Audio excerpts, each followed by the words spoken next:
We are living in an American culture that has shifted from tolerant to cancel culture, from supportive to disruptive, from decent to rude, from optimistic to cynical, and from relatively safe to increasingly violent. Many are willing to exchange their liberty for a form of socialism. Through this podcast, we will chart a course to get America back on track. Hi, I am Farah, daughter of Barry Farah. My dad's a best-selling author, CEO across 6 industries, and former candidate for governor of Colorado. He is also a private pilot, adventurer, and engaging life coach. I should know. Through Culture Shift, my dad will systematically deliver a fresh and compelling path that will help you create your own American dream. Hey, welcome back to the Barry Farah Show, Culture Shift. Today we're going to talk about economic freedom and the Bible's support of it in light of a recent development related to short selling. First, let's look at the short sale. Hedge funds sell short on stock for a whole number of reasons. They're very sophisticated investors. They are very aware of the risks. Because of the free market, they just got beat at their own game. Here's what just happened. So GameStop is based in Dallas suburb of Texas called Grapevine. It's a video game retailer. And before COVID, it operated 5,509 retail stores throughout the United States, Canada, Australia, and New Zealand. But with retail seemingly on the way out forever, hedge funds aggressively shorted the stock. It had a 52-week low of $2.57. Yet, recently, millions of small investors have teamed up through Wall Street Bets and Reddit to bid the stock price up. And boy, was that successful. Its recent closing high was $483. Their goal was to force the short sellers to buy the stock at higher prices, incurring losses and pushing the price even higher. So any of the Wall Street players who didn't manage to close their GameStop short positions in time could theoretically have to pay crazy amounts of money to the Wall Street Bets small investors. That's called a short squeeze, squeezing the guys who sold short. So what is selling short? A short sale is a transaction in which the seller does not actually own the stock that's being sold, but borrows it from a broker dealer. So the seller then has the obligation to buy back the stock at some point in the future. Short sales are always a margin transaction. You're putting up just a portion of your own cash and you're getting a loan for the rest of the deal. The lender is the broker dealer. He's a broker dealer. So this arrangement is just fraught with risk. A short sale has an enormous amount of risk. In fact, it's considered to be unlimited. So you might say, why is it so unlimited? Well, that's because before the borrowed shares must be returned, the investor's betting that the price will continue to go down and they can purchase them at a lower cost. The risk of loss on a short sale is theoretically completely unlimited since the price of an asset can climb to infinity. So when you invest in a stock the old-fashioned way, you just buy it and you're hoping it's actually going to go up in value. Your risk is significant, but it's limited to 100% of the investment.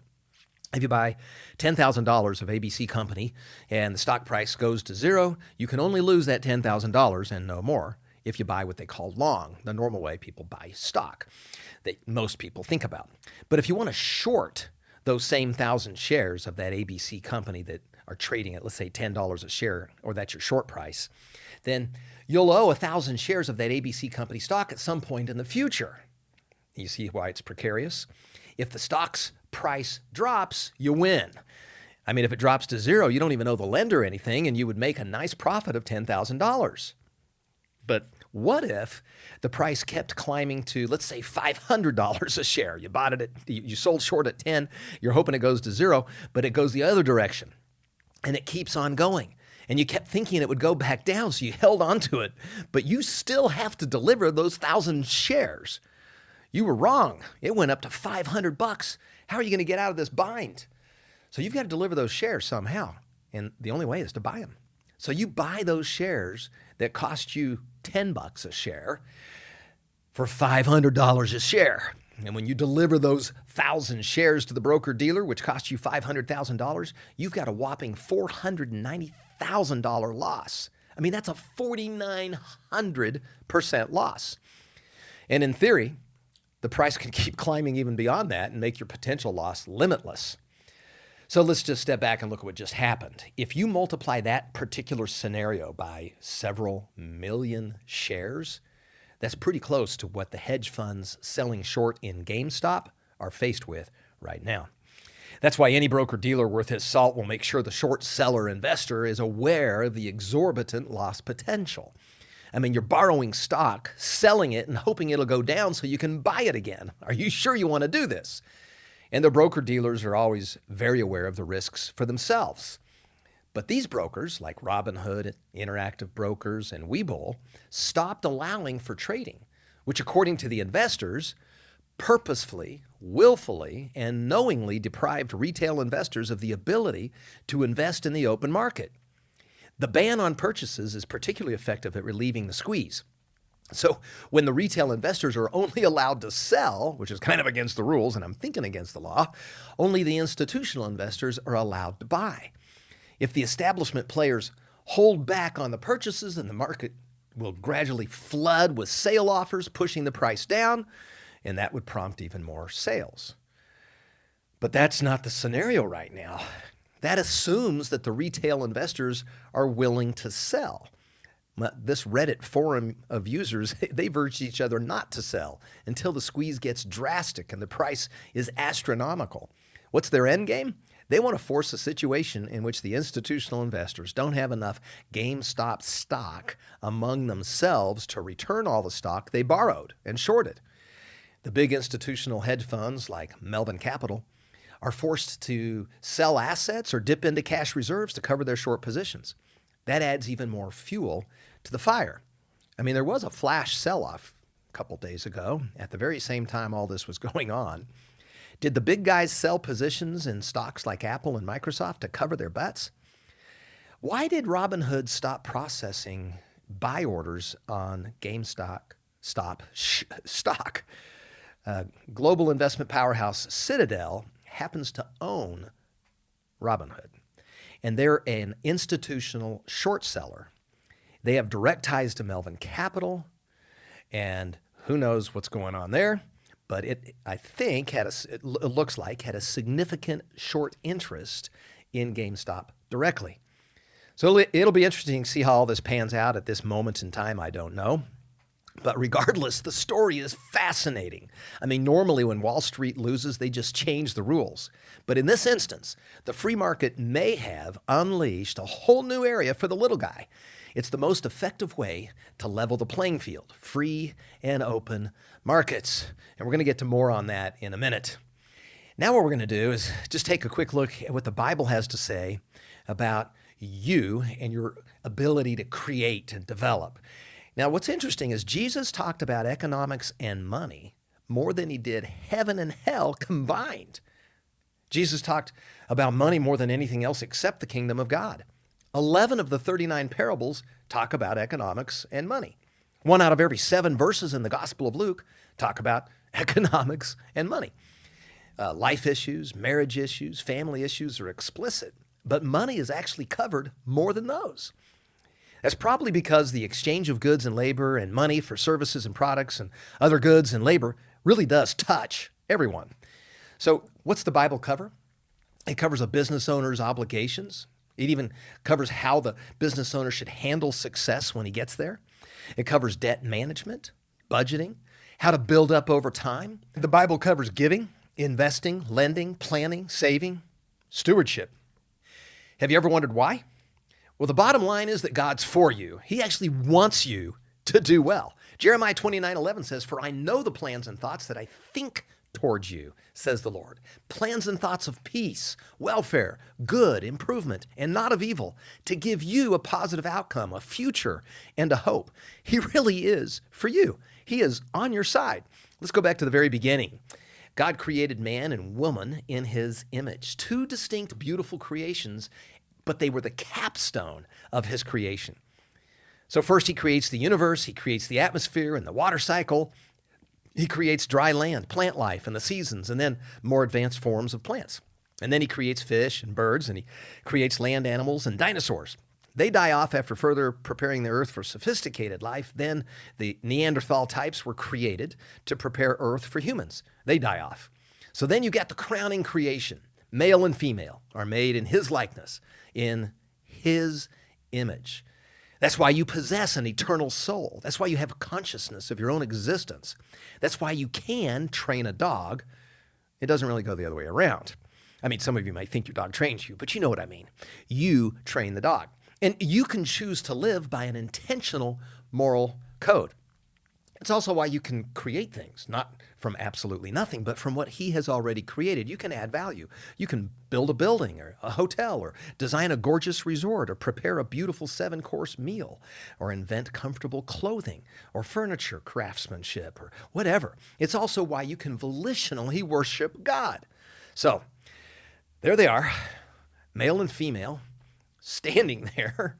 What is the first thing God does to this creation, this male and female?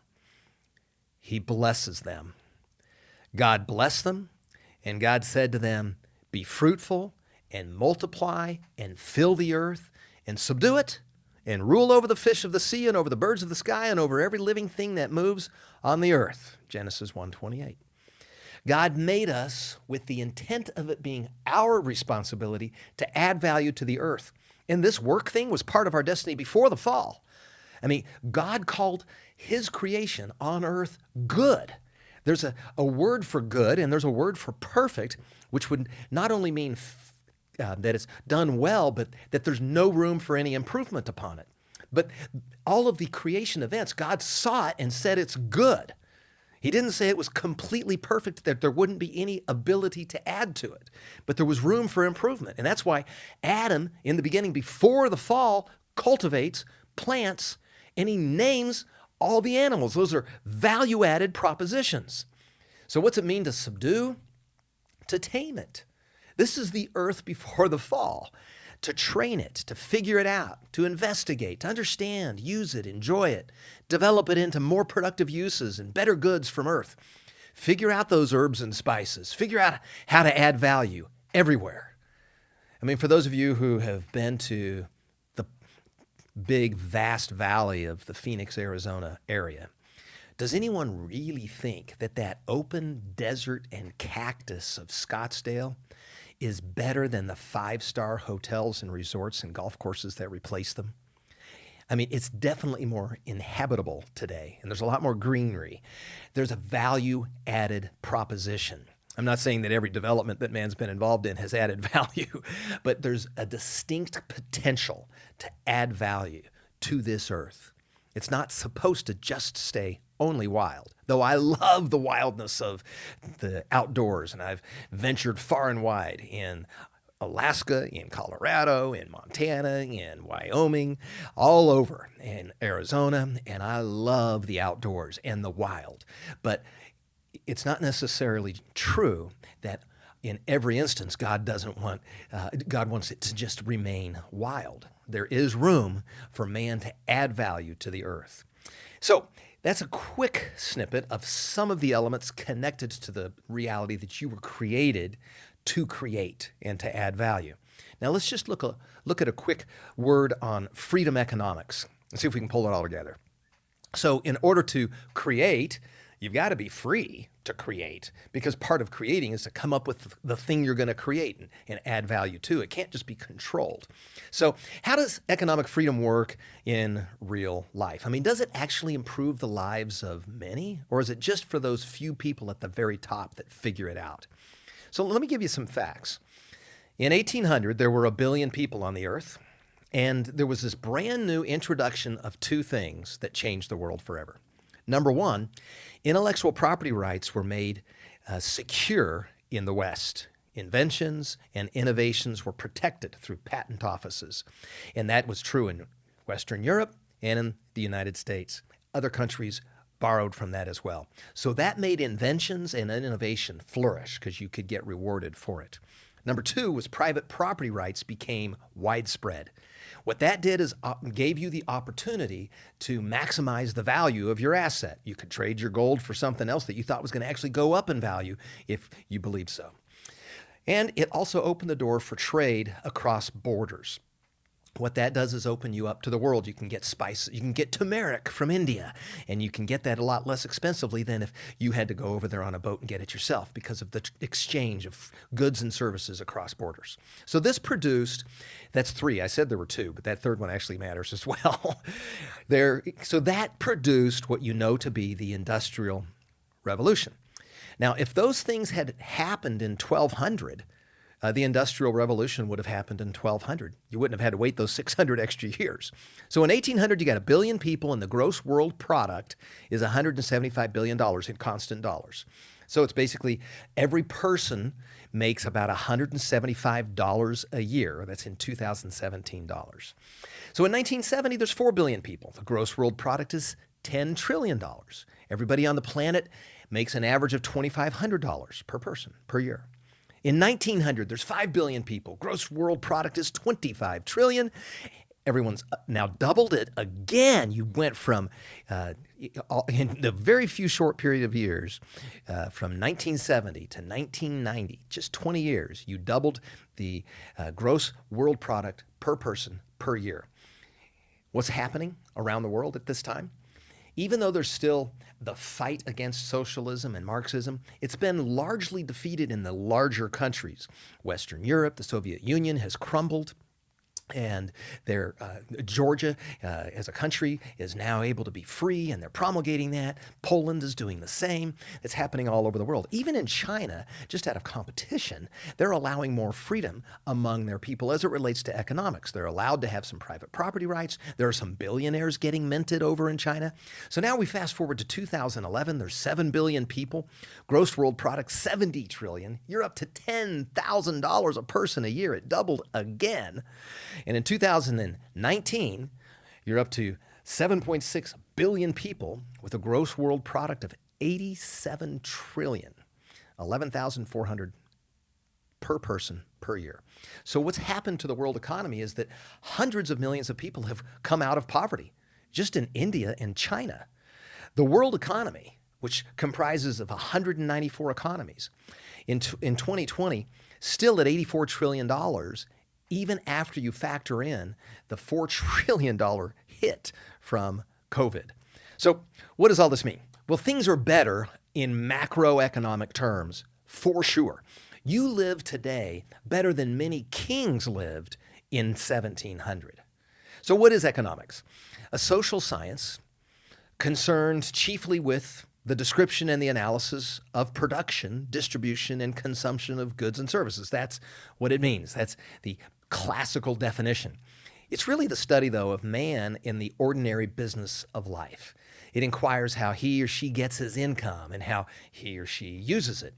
So it's on the one hand, the study of wealth, and on the other hand, and really maybe the more important side, it's the study of how men and women live.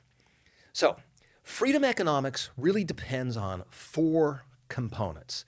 And when one of them falters, it does impair the overall capability to truly create value. You might still be able to get rich in isolated circumstances, but the general population doesn't grow as fast economically without all 4 components. So the first component of freedom economics is the free market. It's just an economic system where prices are determined by an unrestricted competition between privately owned businesses. The government doesn't get involved in controlling pricing. It's also free enterprise. This is the second component. It's an economic system where private business operates in competition and is largely free of state control. Number 3 is the concept of capitalism. That's an economic and political system in which a country's trade and industry are controlled by private owners for profit rather than by the state. And then the final concept is the enterprise culture. It's a capitalistic society in which taking on financial risks in the hope of huge profit is actually encouraged by the government. So when one of those 4 or 2 of those 4 or 3 of those 4 get compromised or restricted, then it does overall restrict the freedoms that are connected to it. And so what are the freedoms connected to economic freedom? Every one of your freedoms are connected to economic freedom. Your political freedom is connected to economic freedom. In fact, I would argue that to the extent that freedom economics has prevailed, even in the midst of countries, including the United States, attempting to control people more, what's ended up happening is the market forces have put a stay on how much government can control folks. So politically, it has an impact. It has an impact socially. It has an impact on your physical being. If you don't have a complete free economic system, you're going to enjoy less goods and services. You're going to be able to do less with them, and you're going to be constrained more. It has an impact on you spiritually. If you don't have the opportunity to freely engage without having levers picked up and down by a government, without aggressive regulators being engaged in trying to control you, if you don't have that freedom, then your creativity is limited. Here's what's interesting. Some of the folks that right now are arguing against your economic freedom had economic freedom to have the power to make that argument. All those big tech guys were completely unregulated. The only regulations benefited them. 230 is this regulation that basically insulates them from being sued for civil action related to the type of industry they're in, which is to open up the spigot for people to speak their mind. So companies like Facebook and Twitter and so forth have these immunities that other companies and industries don't, but they had almost no regulation against them. Because they had no regulation, the sky was the limit.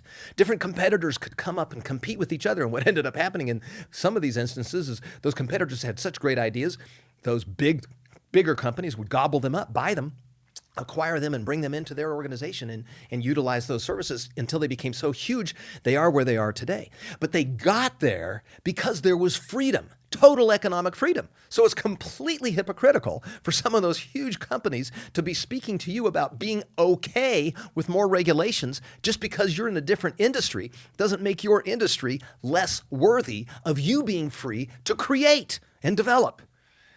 So economic freedom is linked to all the other freedoms because you are what you earn and spend. In fact, if you'll give me a chance to look at your checkbook or every way in which you spend money, probably not a checkbook, all of your digital tools, I can tell you a lot about yourself. I can tell you based on how much you give and who you give to, what your thoughts are regarding contributions and what you believe about that. I can tell you based on where you spend your money and how you spend your money a lot about you. And with a little bit of training, you could do the same with me if you don't already have that training.